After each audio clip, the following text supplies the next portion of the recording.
Salut, ça va? Joyeuse Pâques, Acts 21. T'es heureux? C'est une belle journée. Et oui, c'est encore moi qui est avec vous ce matin.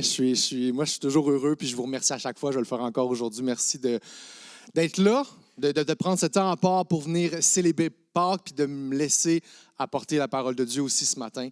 C'est un privilège vraiment de pouvoir le faire. Et je remercie Acts 21, tous les bénévoles qui s'impliquent, qui accueillent vraiment là pour qu'est-ce que vous faites. Une super église, Puis je veux aussi juste honorer ma femme. Moi, j'apporte la parole de Dieu, mais vous n'avez pas aidé comment qu'elle supporte durant toute la semaine mes anxiétés. Et surtout, je veux remercier notre Seigneur Jésus, Dieu qu'on va célébrer, qu'on célèbre aujourd'hui, parce que la Pâque, c'est un message de vie. Un message alors qu'on pense que tout peut être perdu, peut être mort, c'est un message de vie. S'il y en a qui m'ont connu avant, peuvent savoir que Dieu ramène des choses mortes à la vie. Et ça peut être vrai pour toi aussi ce matin. Et j'épluchais tranquillement mes pensées. Je réfléchissais au thème la plus grande histoire racontée cette semaine. Puis, quand je préparais mon message, puis rapidement, mais je me demandais, tu sais, c'est quoi les plus grandes histoires? Puis je réfléchissais au fait, quand est-ce que je me raconte des grandes histoires, moi et tout, tu sais. Parce que vous savez, on veut toujours trouver une introduction, tu sais, au message et tout ça. Donc, je réfléchissais à ça, puis ça m'a amené rapidement à mes rêves. Tu sais, les rêves la nuit, là. Ou encore pire, les cauchemars. Il s'en passe des belles histoires là-dedans, là. Hein? Il s'en passe des choses. Puis, moi, je vais faire une confession ce matin. Moi, j'aime ça faire des cauchemars. Pourquoi? Parce que quand que je me réveille et que je me rends compte que c'était pas vrai, le sentiment là, de « Oh! Ouf! » Et je vais faire un autre petit pas de vulnérabilité, puis là, vous n'avez pas le droit de me juger, OK? Dans les dernières semaines, j'ai fait un cauchemar. Et dans ce cauchemar-là, j'étais condamné. Je me faisais condamner pour plein de choses et tout, puis j'avais vraiment peur. Puis dans mon cauchemar, je me suis mis à pleurer énormément, tellement que je me suis mis à pleurer pour vrai. Puis mes propres pleurs m'ont réveillé. Et je me suis comme réveillé en train de pleurer. Je suis comme, qu'est-ce qui se passe? Puis au moment où je réalise que toute la condamnation qui se passait dans mon cauchemar, puis le drame et tout ça, c'était pas vrai. J'étais chez nous tranquille. Ce sentiment-là. Est-ce que je suis le seul à avoir déjà vécu ça? Je pense qu'on peut partager. Puis, pourquoi je vous parle de ça? Là? C'est devant l'histoire de la Pâque.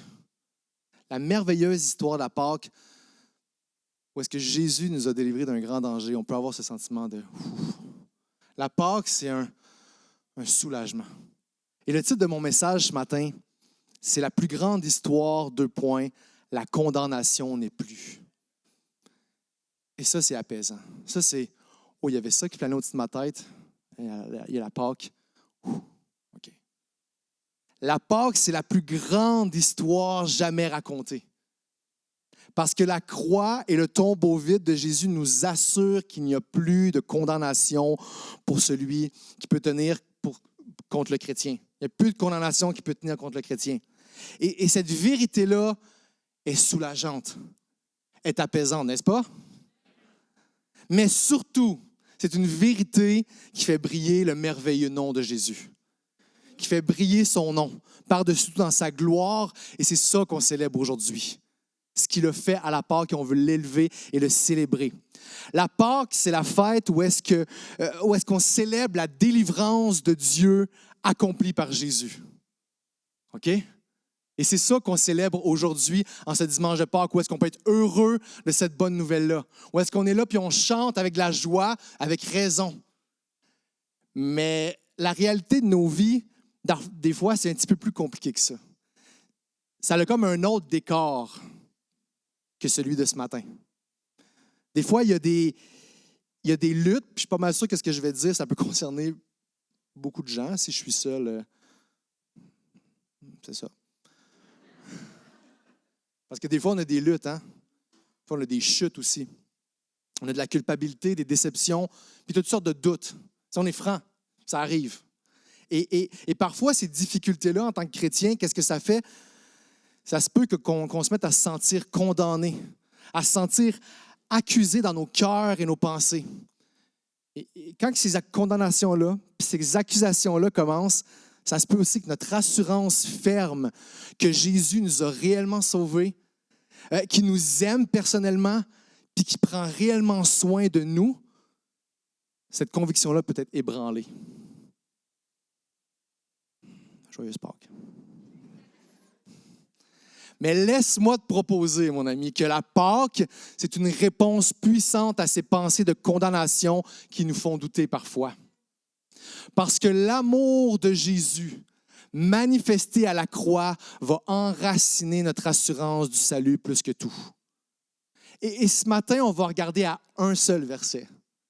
Un seul verset qui se trouve dans un passage, ça veut dire avec plusieurs versets, c'est dans Romains 8, 31 à 39. Un passage que beaucoup connaissent, un des préférés souvent.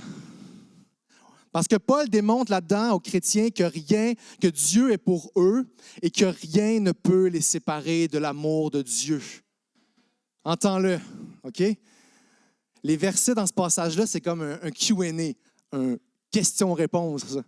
Où est-ce que chacune des réponses de Dieu à la question, ça sert à prouver aux chrétiens notre assurance en Jésus et la sécurité ferme dans son amour.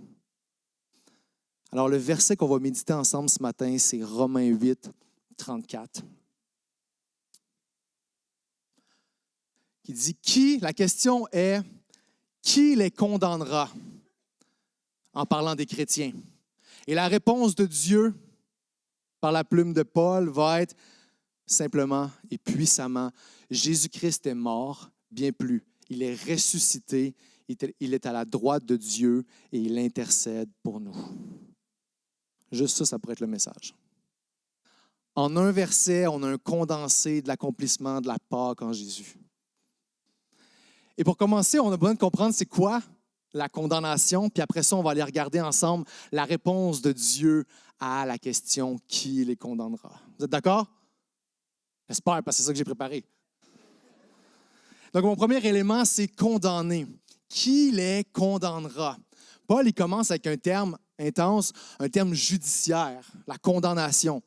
Puis, pour bien comprendre la puissance de la réponse de Dieu à cette question-là, c'est important de comprendre qu'est-ce que ça veut dire, la condamnation. OK?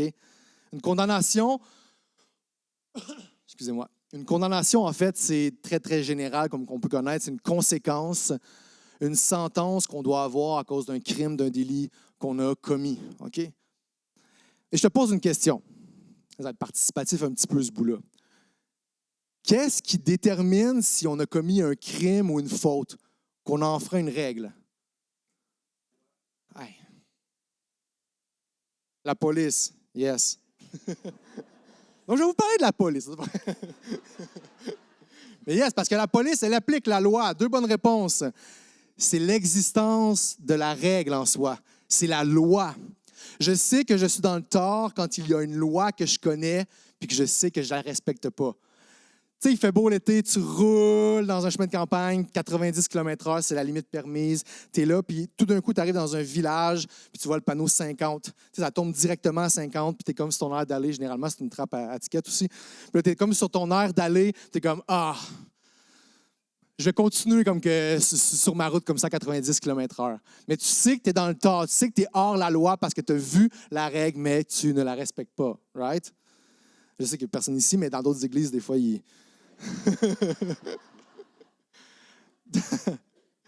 Dans un regard biblique, on est en faute. On est en faute lorsqu'on ne respecte pas la loi de Dieu. La loi de Dieu. La loi de Dieu est écrite en fait dans la Bible. Puis on a tous plus ou moins à un moment donné entendu parler des 10 commandements, effectivement. Puis une petite parenthèse ici. La loi de Dieu, ce n'est pas seulement les 10 commandements. La loi de Dieu, c'est complètement tout ce que Dieu prescrit dans la Bible, mais les 10 commandements, c'est comme une synthèse des lois de Dieu qui reflètent son cœur et ses désirs pour nous. Donc, les commandements, les lois de Dieu sont encore bonnes pour nous aujourd'hui. Bonnes, et on doit chercher à les appliquer. Fin de la parenthèse par rapport aux 10 commandements. Vite comme ça, nommez-moi quelques commandements qui se trouvent dans les 10 commandements. Pas mentir, pas voler, convoiter, pas tuer, yes. Honorer ses parents, il y a un parent qui est comme honorer ses parents. Effectivement. Ça, c'est mon punch. Je vois, vous connaissez bien les... Yes, yes. On connaît les lois de Dieu, hein? Parce qu'elles sont clairement écrites dans la parole de Dieu. Et même si on les a jamais, on n'a jamais entendu parler, qu'on est nouveau, premièrement, on peut prendre une Bible puis le lire, puis on va prendre connaissance de ces commandements-là. Et parce qu'on connaît la loi de Dieu, c'est ça qui nous permet de savoir quelle action, quelle pensée, quelle parole ou quel motif de cœur désobéit à Dieu, désobéit à sa loi. Et cette désobéissance-là, dans la Bible, se nomme un péché. La définition d'un péché, en fait, c'est de manquer la cible de qu'est-ce que Dieu veut qu'on fasse. C'est de ne pas faire la volonté de Dieu. C'est tout l'aspect de désobéissance, de trahison à Dieu. Lorsqu'on désobéit à la loi de Dieu, on commet un péché. Et peut-être que tu te dis, ouais, mais tu sais, moi, j'ai né des petits péchés, mais j'ai jamais commis de meurtre. C'est comme, c'est next level. Effectivement. Mais on va voir, il y a une bonne nouvelle qui s'en vient. Une bonne nouvelle par rapport à ça, qu'il n'y a rien qui impressionne Dieu, rien qui est trop grand non plus pour le pardon de Dieu. Mais c'est important de comprendre puis de reconnaître que si nous avons une seule fois dans notre vie désobéi à une seule loi de Dieu, on est pécheur. Puis le meilleur exemple, c'est un frère qui l'a dit tantôt, c'est avec ce commandement-là. Aime ton Dieu de tout ton cœur, de toute ton âme, de toute ta pensée. Est-ce qu'il y a une personne ici qui peut affirmer avoir aimé Dieu comme ça toute sa vie, tout le temps?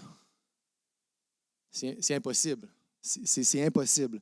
On a tous désobéi aux bonnes lois de Dieu au moins une fois dans notre vie, puis si tu es comme moi, plus qu'une fois. Hein? Paul va dire dans Romains 3, 10, 12, qui va apparaître à l'écran, « Il n'y a pas de juste, pas même un seul. Aucun n'est intelligent. Aucun ne cherche Dieu. Tous se sont détournés. Ensemble, ils se sont pervertis.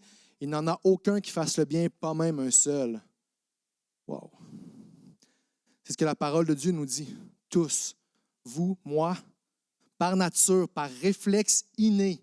Notre premier réflexe, c'est de désobéir à Dieu puis de ne pas vouloir de lui. Et c'est grave, là. C'est grave. Et c'est ça notre problème, parce qu'on est coupable à ce moment-là. On va être coupable devant Dieu à cause de nos fautes, puis il y a une conséquence à ça. Et Romains, un petit peu plus tôt encore, va nous exposer c'est quoi la conséquence.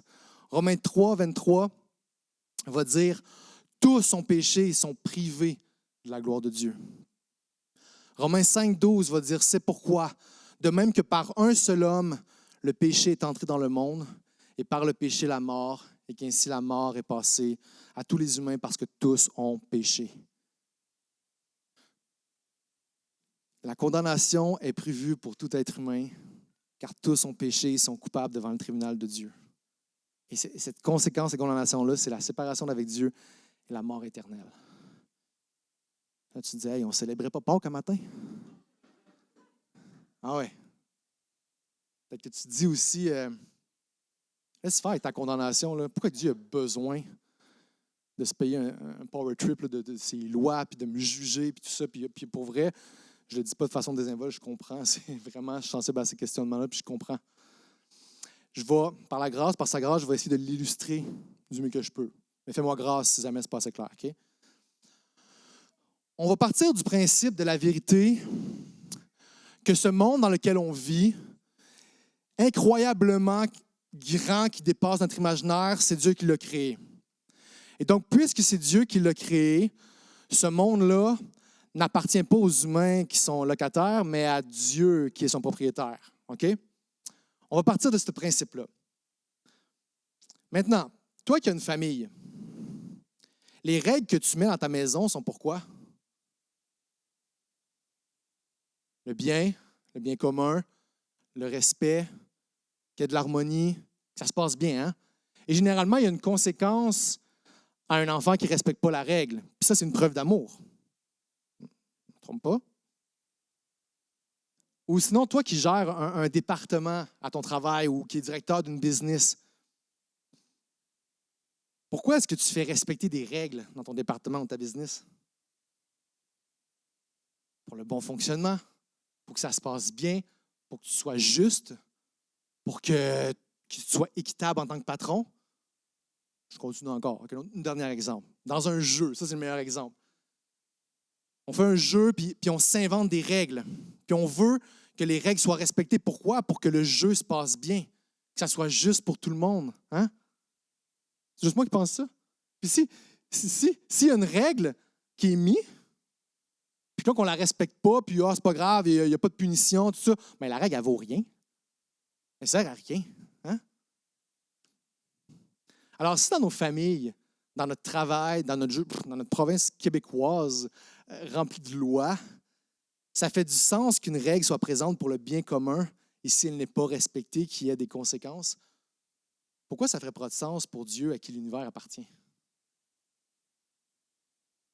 Puis parce que ces lois sont bonnes et parfaites et visent notre bien, s'il n'y avait pas de sanction lorsqu'on ne la respecte pas, ça voudrait dire que ces lois valent rien. Et ce n'est pas le cas. Ce n'est pas le cas.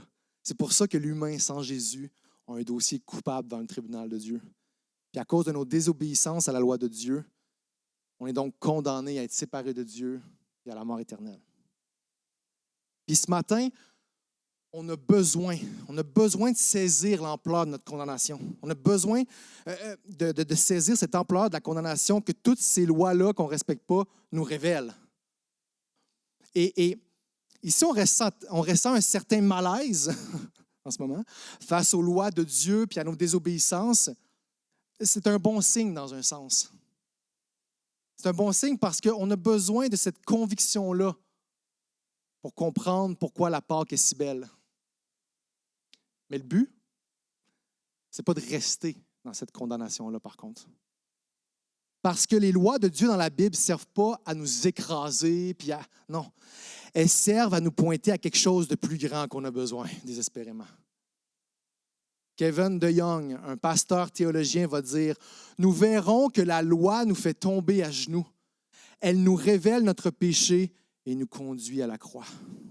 Nous avons besoin de pardon. » La loi nous fait voir que, wow, je ne suis pas capable. Effectivement, je regarde mes yeux comme ça. J'ai besoin d'un sauveur. J'ai besoin de pardon. Et c'est ce qu'on va voir dans la suite du verset, qui est mon deuxième point. Jésus est mort et ressuscité. Amen. Qui condamnera les chrétiens? Et la première partie de la réponse de Dieu à cette question-là, c'est Christ est mort, bien plus, il est ressuscité. Je suis en train d'expliquer tout le... Non, Christ est mort, ressuscité. D'abord, la mort de Jésus, ce qu'on a célébré vendredi. Moi vu que je prêche dimanche, je vais rapper le vendredi, puis pas rapper la musique, là, mais je vais englober le vendredi de Pâques et le dimanche de Pâques. La mort de Jésus, on a besoin de comprendre qu'est-ce qu'elle est pour qu'il soit ressuscité. Okay?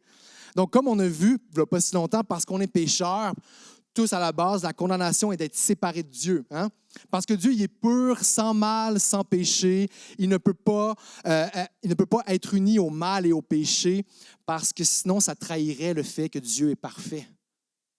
Parce que le péché rend imparfait. Et donc là, c'est là qu'on rentre avec un petit problème. Parce que l'humain, on est pécheur, donc on est séparé de Dieu par nature, par qui on est à cause de toutes nos désobéissances, même dans les motifs de notre cœur et tout.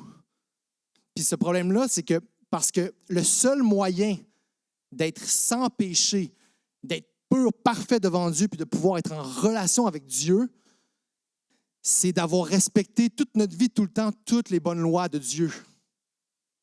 Et ça, même nos plus grandes forces possibles, ce ne sera jamais suffisant.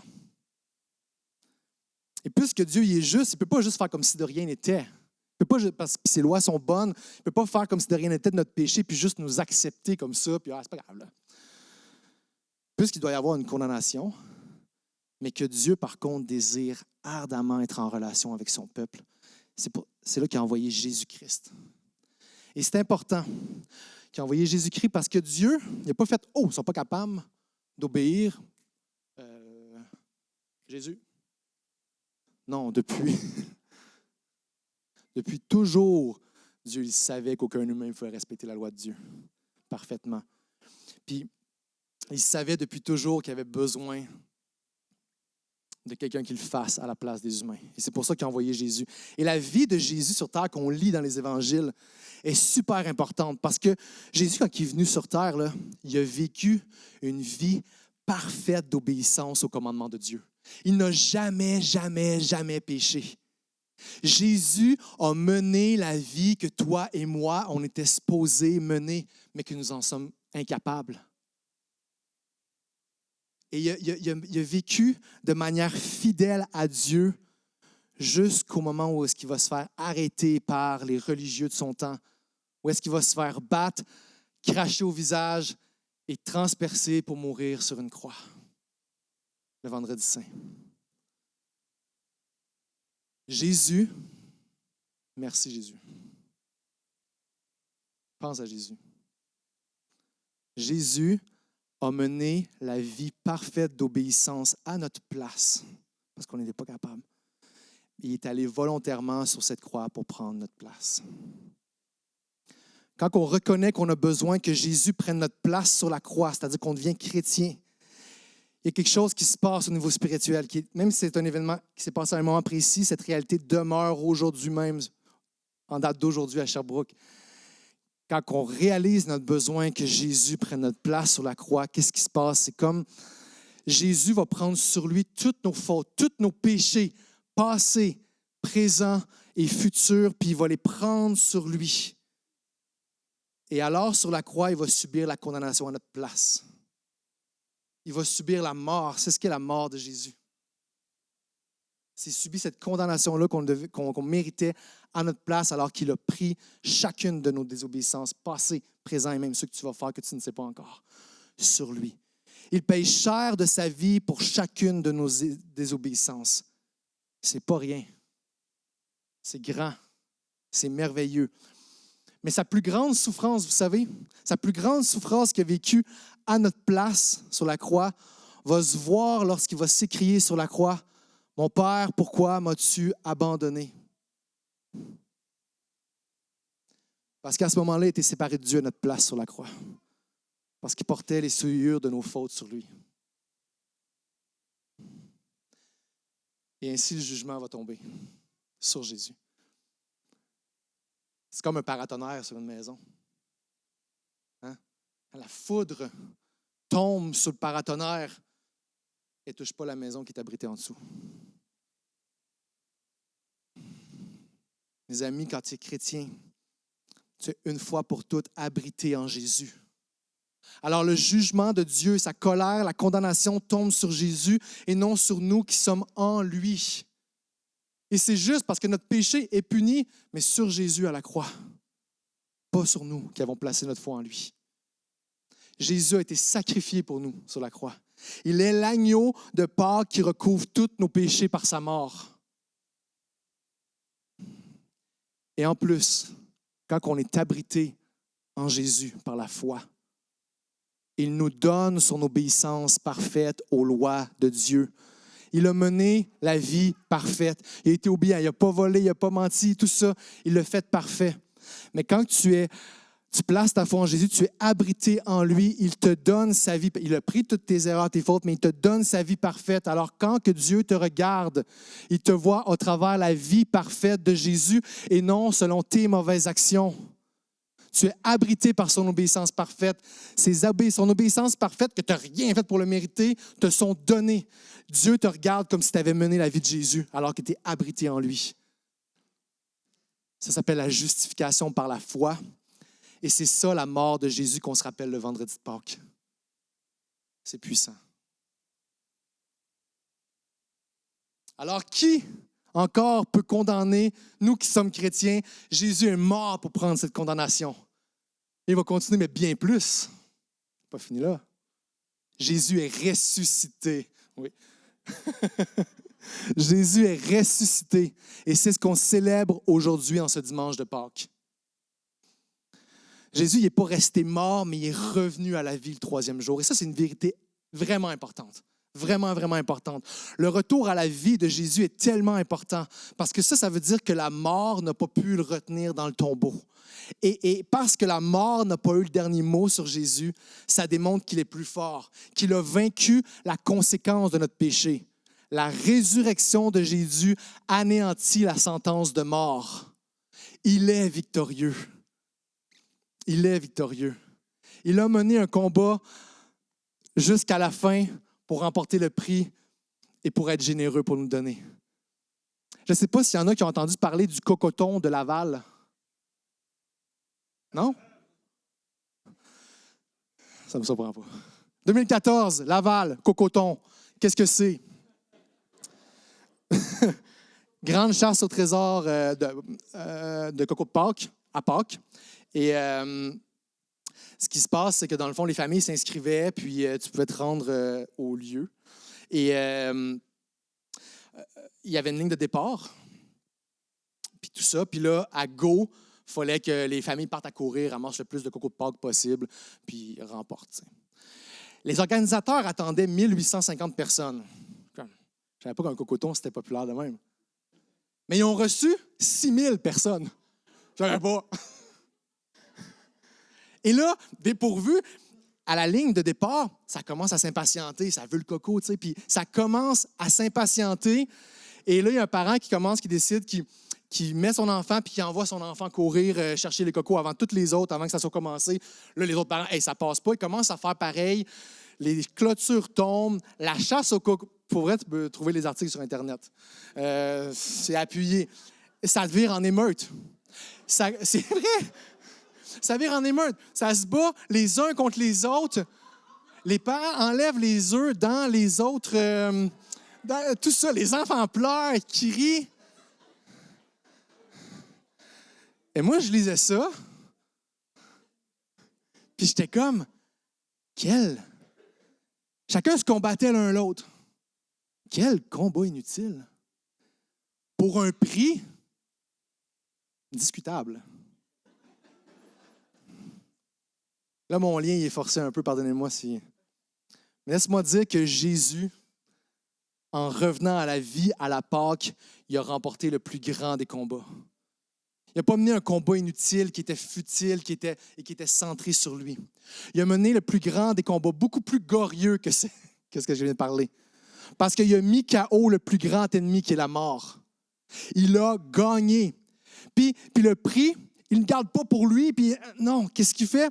C'est que par sa victoire, dans la résurrection, il nous donne Dieu. Il te donne accès à Dieu et à la vie éternelle. Quand tu places ta foi en Jésus, tu as accès à ce Dieu de l'univers. Tu as accès à cette relation avec lui et à la vie éternelle. La mort n'a plus de pouvoir sur toi. C'est ce qu'est la résurrection. Ne pas à craindre ce qui s'en vient parce que tu sais que tu as une espérance dans la vie éternelle. Et ça, c'est un cadeau beaucoup plus beau qu'un coco de Pâques. Vraiment. Si on revient à notre question de tantôt. Qui condamnera les enfants de Dieu au regard de la mort et de la résurrection de Jésus? Personne. Personne. Parce que Dieu, c'est le grand juge qui a fait la loi et qui applique la loi. Et ce grand juge-là, quand tu es en Jésus, te déclare juste. Donc, personne ne peut te condamner. Romains 8, 1, il n'y a plus de condamnation pour celui qui est en Jésus-Christ. Romains 8, 33, le verset qui vient juste avant. Il n'y a plus d'accusation qui tienne quand c'est Dieu qui te rend juste, qui te justifie, le grand juge. Et ça, c'est une assurance que la Pâque nous amène en Jésus. Cette assurance qu'il n'y a plus de condamnation acquise à la Pâque. Mais encore, malgré cette vérité qui est vraie, qui ne déroge pas, parce que qu'est-ce que la Bible dit, c'est ce qui est vrai, il y a deux personnes dans la vie, ou deux, je n'ai pas trop d'autres mots, mais comme deux personnes qui vont tenter de nous faire douter de notre salut en essayant de nous accuser et de nous condamner constamment. Premièrement, Satan. Dans la Bible, on va l'appeler l'accusateur. Et il n'arrête pas d'accuser le chrétien. Il n'arrête pas d'accuser le chrétien. Constamment, il nous accuse en nous rappelant nos péchés. Constamment. L'accusateur, il ne prend pas de pause. Il prend les péchés puis il les ramène en espérant une condamnation. T'as-tu vu, t'as fait ça, tu dois avoir ça. T'as-tu vu, il y a 10 ans, 15 ans, t'as fait ça. Non. Puis là, il n'arrête pas, tu devrais être condamné. Puis c'est lourd. Puis vous savez, il a raison. Il a raison de nous accuser. Il n'invente pas des choses. Il prend des vraies choses qu'on a fait, des vrais péchés qu'on a fait. Puis il nous les remet en fait, puis il est comme, tu devrais être condamné pour ça. Juste un encouragement. Quand ça arrive, ces pensées-là, l'accusation, puis tu es en Jésus, des fois, on va tendance à non, puis comme, non, j'ai pas fait. Non, oui, effectivement. Oui, j'ai péché à ce moment-là. Oui, j'ai fait une faute. Mais puisque je suis en Jésus, je te réfère à mon avocat qui est Jésus. Je te réfère à Jésus. Je te réfère à Jésus. Effectivement, mais je te réfère à Jésus. Parce que si on est en Jésus, on est jugé selon les actions de Jésus et non selon les nôtres. Et la condamnation n'est plus sur nous parce qu'elle est déjà sur Jésus. Je te réfère à Jésus.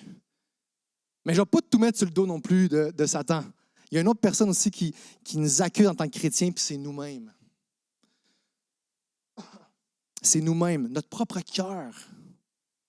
On est bon pour rester figé avec une image de nous qui est teintée de nos péchés qu'on a pu faire, puis là, on se perçoit comme ça. C'est comme s'il y avait un filtre qui déforme la photo réelle de qui nous sommes. Un peu comme ça.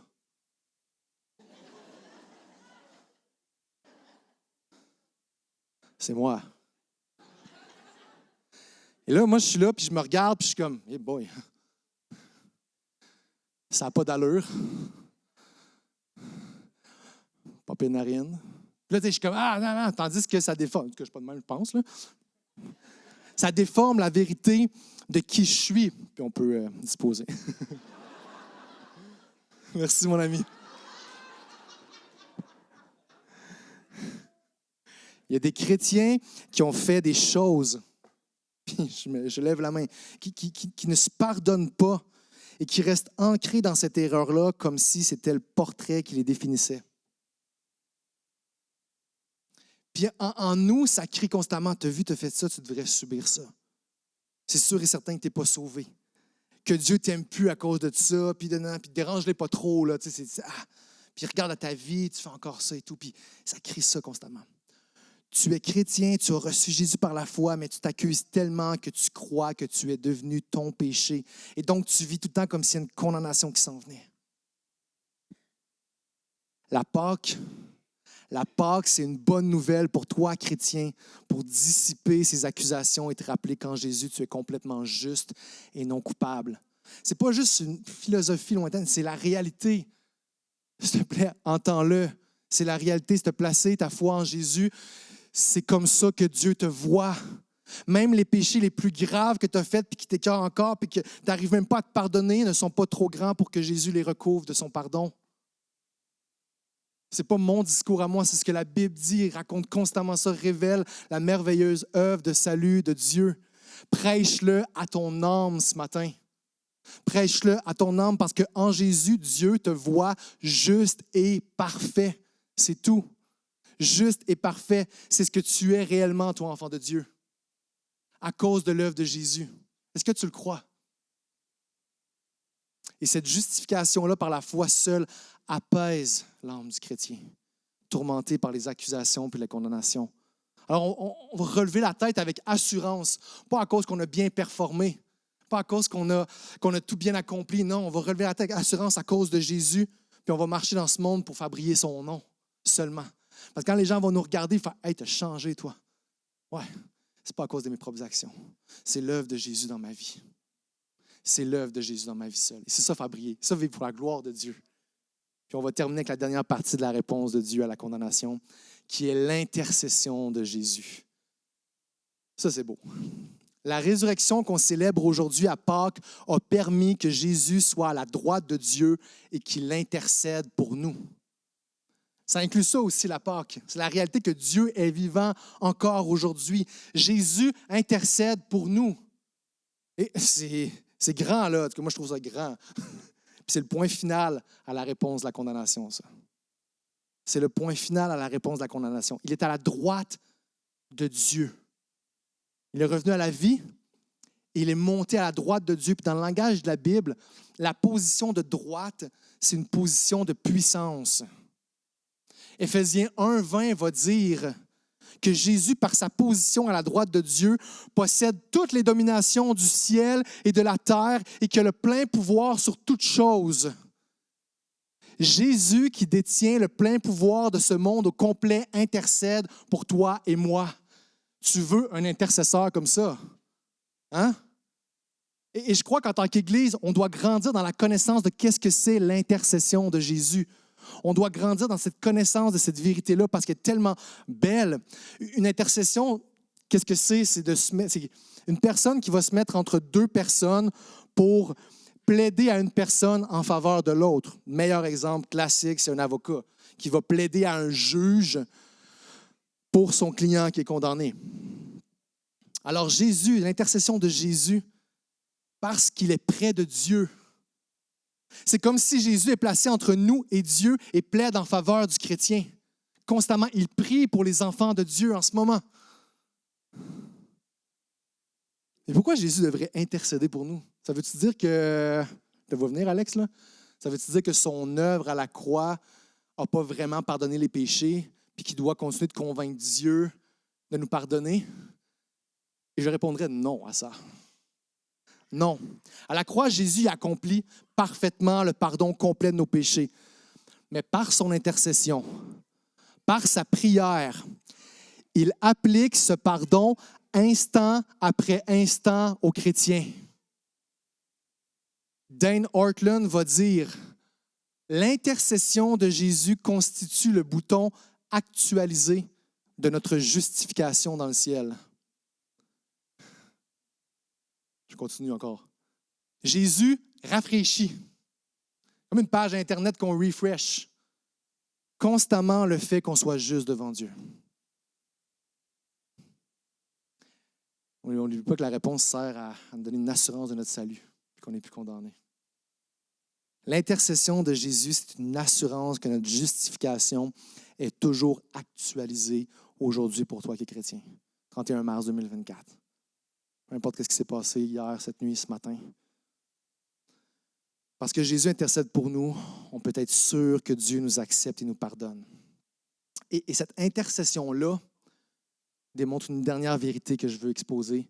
Ça démontre combien le cœur de Jésus brûle d'amour pour son peuple, pour les chrétiens. Jésus n'est pas juste à la droite de Dieu, tout-puissant, austère, c'est comme « Hey, on t'a sauvé, là, dérange-moi plus. » C'est assez. Non. Il brûle d'amour.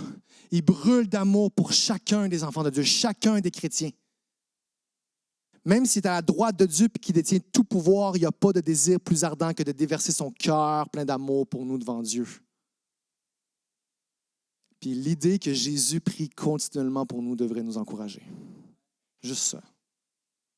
T'sais. Il y a eu la mort et la résurrection de Jésus qui sont des événements qui se sont passés à un moment précis de l'histoire. L'intercession de Jésus exprime combien cet événement est vivant encore aujourd'hui. Il applique constamment cette justification-là. Il est grand notre Jésus, hein? Il est grand notre Jésus. Ses prières nous assurent qu'il n'y a aucune condamnation qui ne pourra jamais tenir contre nous qui sommes chrétiens parce qu'il rappelle l'œuvre qu'il a faite et il prie pour notre persévérance dans la foi. Et moi, cette vérité-là, je la trouve des plus réconfortantes. C'est difficile d'imaginer quelque chose de plus apaisant que de savoir que tu es le sujet des prières de Jésus. Et sûrement que plusieurs ont déjà expérimenté d'être avec quelqu'un puis tu entends quelqu'un prier pour toi.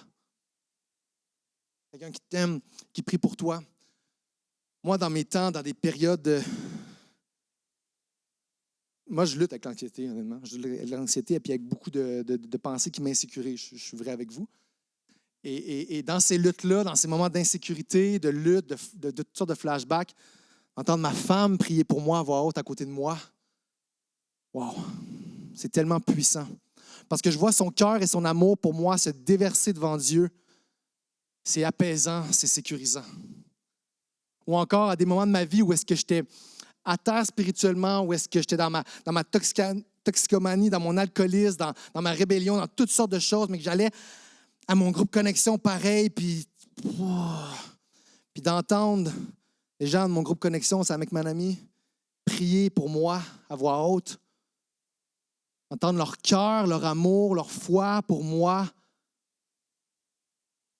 Wow! Je sentais qu'il y avait des gens qui étaient avec moi. Parenthèse, rejoins Groupe Connexion pour expérimenter cette... Pour vrai, une pub, genre, c'est puissant, mais mon point n'est pas là. Entendre une autre personne déverser son cœur devant nous, devant Dieu, ça nous démontre combien cette personne-là nous aime et qu'on n'est pas seul dans ce qu'on vit. Parce qu'on entend les soupirs de son âme crier pour nous vers le Dieu Tout-Puissant. Et qu'est-ce que ça a comme effet? Ça dirige notre cœur à aller dans la sécurité des bras de Dieu qui nous aime, lui, parfaitement. Et c'est ce que Jésus fait. Pour toi qui le connais, c'est ce que Jésus fait en ce moment. Robert McChain, un autre théologien, qui va dire « Si je pouvais entendre Jésus prier pour moi dans la pièce voisine, je ne craindrais pas 1 million d'ennemis. Pourtant, la distance ne fait aucune différence, il prie pour moi. » Il prie pour moi. Alors ce matin, présentons-nous dans la prière avec assurance. Puis je peux inviter mon ami Noah à venir. Et ce matin, présentons-nous avec assurance dans la prière, près du trône de la grâce. Parce que Dieu, par Jésus, nous aime et nous accueille favorablement. Sois apaisé. Sois apaisé par la vérité que Jésus t'aime et t'accueille. Cours vers Jésus, ton Sauveur, dans la prière. Ne laisse pas les condamnations et les accusations te paralyser. Parce que des fois, on est bon pour ça. On est bon pour faire « Hey, je suis accusé de toutes sortes de choses. Là. Je vais prendre mes distances pendant 1 semaine de Dieu. Je ne suis pas assez digne d'aller vers lui. » Mais en fait, je ne suis pas assez digne et je ne mérite pas. En fait, il n'y a rien qu'on aurait pu faire, qu'on aurait pu le mériter de toute manière. C'est Jésus qui a réussi, qui a gagné notre mérite, qui fait qu'on peut aller à Dieu. Alors, mon ami, toi qui se sens accusé et condamné, cours vers Jésus dans la prière. Toi qui se sens, qui est encore tombé, cours vers Jésus dans la prière. Toi qui planifie, qui veut tomber, déraper, repartir, parce qu'il y a un petit quelque chose que tu vas aller valider, cours vers Jésus dans la prière. Toi, mon ami, qui est découragé, qui est déçu, qui est plein de doutes, peut-être même sur l'amour de Dieu, sur l'existence de Dieu pour toi, cours vers Jésus dans la prière. Parce que ton enfant, Jésus prie pour toi, puis il n'y a plus de condamnation. Il t'aime. Il t'aime profondément. Il t'aime profondément. La résurrection de Jésus à la Pâque a permis qu'aujourd'hui, il soit à la droite et qu'il prie pour toi. Tu peux aller avec cette assurance-là devant Jésus. À la Pâque, aujourd'hui, laissons-le ressusciter notre vie de prière pour trouver sécurité et assurance en lui. Ce que Jésus a accompli à la Pâque, c'est une preuve d'amour immense qui nous donne l'assurance ferme de notre salut. Fiable, inébranlable, pour toi qui as la foi en lui et qui désire le suivre, parce que la condamnation n'est plus. Relève les épaules. On marche des fois tellement souvent comme si on avait une croix qui pesait, puis je suis condamné par tout ce que j'ai fait. Puis ce que je te partage en connaissance de cause, c'est une de mes luttes principales avec tout ce que j'ai pu faire dans mon passé, dans le présent aussi, à revenir vite à cette condamnation-là, à ce sentiment d'être indigne. Je ne suis pas meilleur que personne. C'est une vérité qu'ensemble, vous et moi, on a besoin de s'approprier. On marche comme si on porterait notre croix, alors que Jésus est juste... Oh, viens dans mes bras, tout simplement, je vais te prendre dans mes bras. Relève ton dos. Ce n'est pas à propos de ta performance, pas à propos du nom que tu as hérité. Ce n'est pas à propos de ce que tu as pu faire ou ne pas faire. Ce matin, c'est à propos de Jésus-Christ qui a fait pour toi, par sa mort et sa vie. Et cette vérité-là devrait nous émerveiller devant Dieu. Ça devrait nous rendre encore plus amoureux de lui. Ça devrait nous faire avoir, je veux le connaître, ce Dieu-là. C'est qui ce Dieu-là que lui me parle en avant? Ça devrait stimuler notre adoration pour lui. Alors que nos circonstances et nos échecs vont constamment nous faire douter de l'amour de Dieu envers nous, Dieu fait briller son nom. Il révèle sa gloire en demeurant fidèle par Jésus, qui nous assure que nous ne pouvons pas être séparés de son amour quand nous lui appartenons par la foi. Gloire à lui seul, quel grand Dieu! La Pâque, c'est la plus grande histoire d'amour jamais racontée. Et d'habitude, je finis toujours mes messages par une histoire ou un témoignage. Mais aujourd'hui, ça va être différent un petit peu. J'avais envie de terminer en présentant seulement la parole de Dieu qui nous exprime l'assurance de notre salut en Jésus et combien que rien ne peut nous séparer de l'amour de Dieu quand nous lui appartenons. Alors, ce que je vais faire, c'est que je vais lire Romains 8, les quelques versets qui viennent juste après le verset qu'on a parlé aujourd'hui. Puis ensuite, je vais laisser un moment de silence pour laisser la parole de Dieu juste faire son œuvre dans nos cœurs. Puis ensuite, je vais reprendre la parole quelques instants pour conclure. Alors, je vais juste vous inviter pendant ce temps que je lis à fermer les yeux. Et si tu nous visites, ce n'est pas une affaire mystique particulière, c'est juste de fermer les yeux pour ne pas être distrait par moi et par rien d'autre. Le but, c'est de faire une introspection puis de réfléchir à ce qui va être dit à nous devant Dieu. Donc, c'est tout simplement ça. Alors que je vais lire, il va y avoir un petit temps de silence puis je vais revenir prendre la parole pour conclure. Romains 8, 35 à 39. Qui nous séparera de l'amour de Christ? Serait-ce la détresse, l'angoisse, la persécution, la faim, le dénuement, le danger ou l'épée? De fait, il est écrit, c'est à cause de toi qu'on nous met à mort à longueur de journée, qu'on nous considère comme des brebis destinées à la boucherie. Au contraire, dans tout cela, nous sommes plus que vainqueurs grâce à celui qui nous a aimés. En effet, j'ai l'assurance que ni la mort, ni la vie, ni les anges, ni les dominations, ni le présent, ni l'avenir, ni les puissances, ni la hauteur, ni la profondeur, ni aucune autre créature ne pourra nous séparer de l'amour de Dieu manifesté en Jésus-Christ, notre Seigneur. Alors qu'on va garder les yeux fermés, toujours pour le même but. Pas distrait par rien d'autre que qu'est-ce qu'on peut vivre en ce moment. Juste fermer les yeux pour être en introspection, nous devant Dieu. Et je vais faire 2 appels ce matin. Un appel, qu'est-ce que c'est? C'est simplement de répondre au message qu'on a entendu, parce que je ne crois pas qu'on veut ressortir de la même manière qu'on est rentré.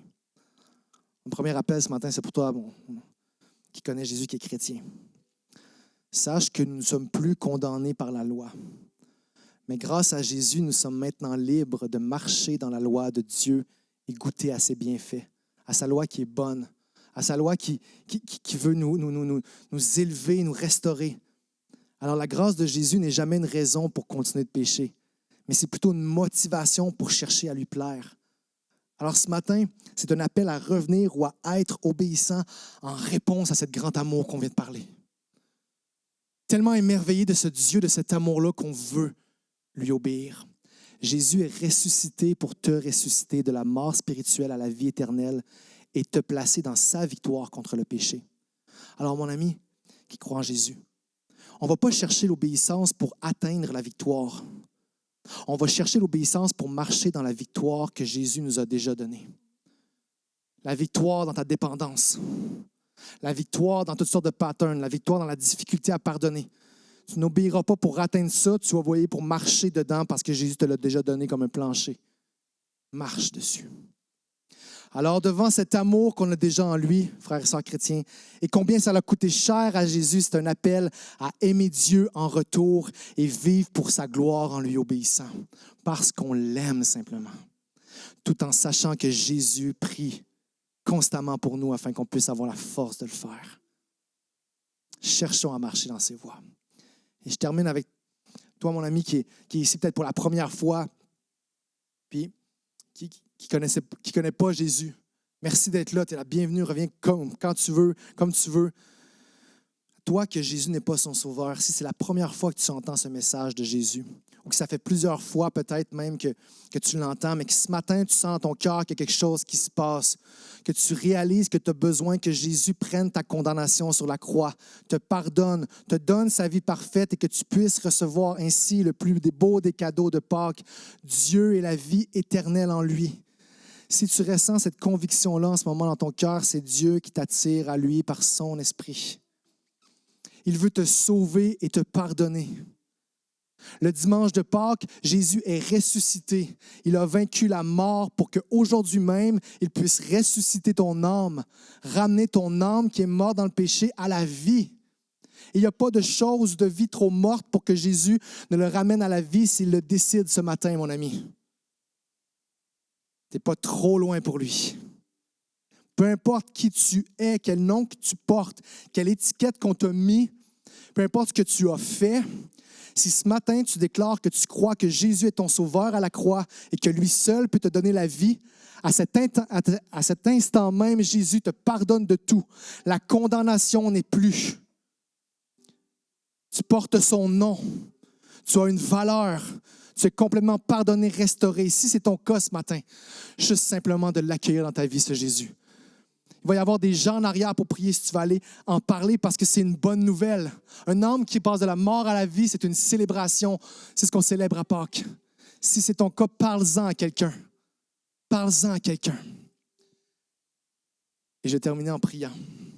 Parce que je crois qu'il y a eu, oui, des décisions dans nos cœurs. Je crois que l'Esprit Saint vient convaincre des gens en ce moment. Je n'ai pas besoin nécessairement de savoir si tu venais en parler après. Oui, mais je fais confiance à l'Esprit de Dieu.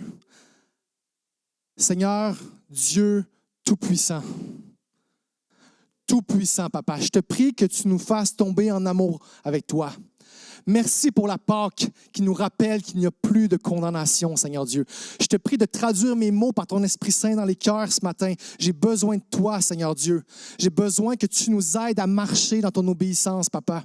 Aide-nous à trouver dégueulasse notre péché et à trouver merveilleux, à trouver la joie dans tes lois, Papa. Apprends-nous à t'aimer, Seigneur Dieu. Apprends-nous à grandir dans la connaissance de ta croix, de ta résurrection et de ton intercession. Aide-nous à relever la tête. Relève la tête de mes frères et mes sœurs qui sont abattus dans des condamnations qui ne doivent pas être là. Enlève les étiquettes qui ont été mises. La seule étiquette qui doit régner après ce matin, c'est que c'est un enfant de Dieu, purifié, restauré par Jésus. C'est de même que tu vois cette personne. Seigneur, et je te prie pour cette personne qui comme juste, je ne veux pas m'abandonner à une religion. Seigneur Jésus, convainc son cœur que c'est loin de ça. C'est une restauration. Ce n'est pas une religion, c'est une restauration. Jésus, s'il t'attire à toi, il t'aime et il veut te sauver. Le message que j'ai parlé est pour toi aussi. Même si c'est la première fois, même si c'est un background, des bagages, il n'y a rien de trop intimidant. Jésus, viens chercher ce cœur. Viens lui montrer ta douceur de ton amour, la beauté de ta croix, que tes lois, que ta croix n'est pas quelque chose pour restreindre comme on a pu penser avec toute une histoire du Québec, mais c'est une liberté. Une liberté, Seigneur Dieu. Viens convaincre les cœurs. C'est en ton nom, Jésus, que je te prie. Amen.